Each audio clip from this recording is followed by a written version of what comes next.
Lawrence Modern has been interested in architecture of the modern period in our city. We're particularly glad to be able to review and try to understand a brand new modern building in Lawrence, the Center for Design Research.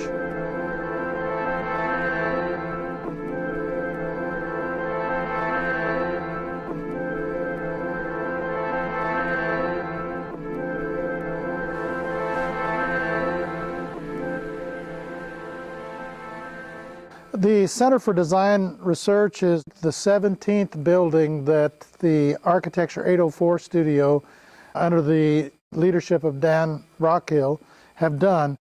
It is, as usual, a cutting-edge building. We have a mix of high technology with medium technology, with low technology, and natural systems that make it an especially innovative building. The high technology is fairly obvious. It's solar arrays, it's gray water systems, it's wind turbine and solar systems that deliver energy to the building.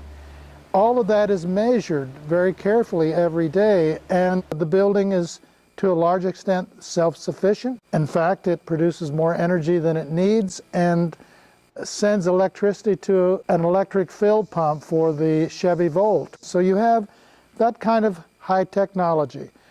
Then this trom wall that's there is a lower technology. It is a kind of a heat sink that's mostly made out of stone or concrete materials. And it lines up behind that window and picks up in a kind of passive solar way a lot of energy that then is radiated later in the building.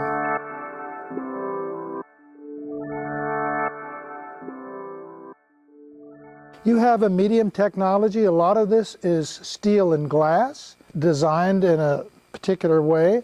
You have the low technology, building technology of stone that is situated right alongside of these other materials. And then you have this green wall, this kind of natural expression, in an attempt to probably help the acoustics of that space that is now a classroom. I think it's a masterful design in that the students and Rockhill have been able to bring these different materials and these different technologies together in this kind of crisp modernism. It has long, unencumbered lines. It shows the honest use of materials. It is very functional and also very elegant. If you look at the front door, that front door must be a 14-foot door with at least a 10-foot handle. And it kind of imitates the elongation of the building itself. Also, what makes it elegant is that the colors are all monochromatic. There are whites, there are blacks, there are grays that come together in a very effective expression, and that makes it also elegant.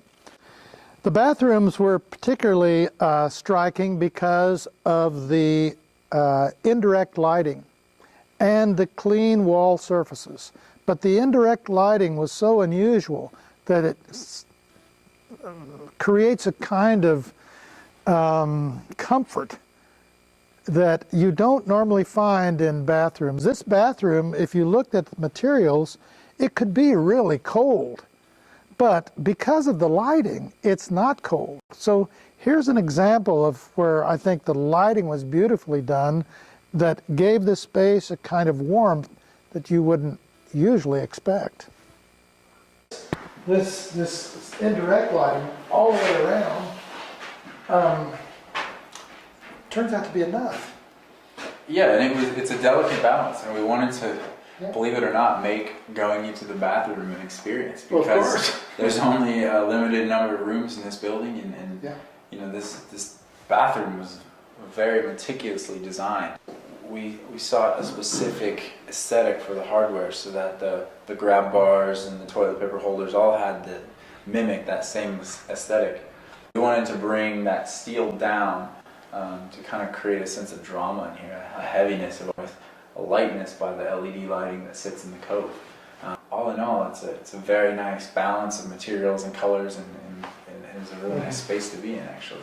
Of course, what is really important too is that graduate students in architecture did this with the leadership of Dan Rockhill, and I think also the ideas that came from Greg Thomas, who is a designer and who really wanted to push the technology in this building, and he built a program that would require the students to reach out. Did you talk about that ever, acoustics and lighting in your design? We talked about it at length, just like everything else. So it was very consciously, carefully thought through by 15 or 20 students and their faculty. And so I think that this building is a great symbol for the kind of creativity and direction the university can take with its faculty and students. And it's very exciting because it's actually an instrument that can be studied over a long period of time.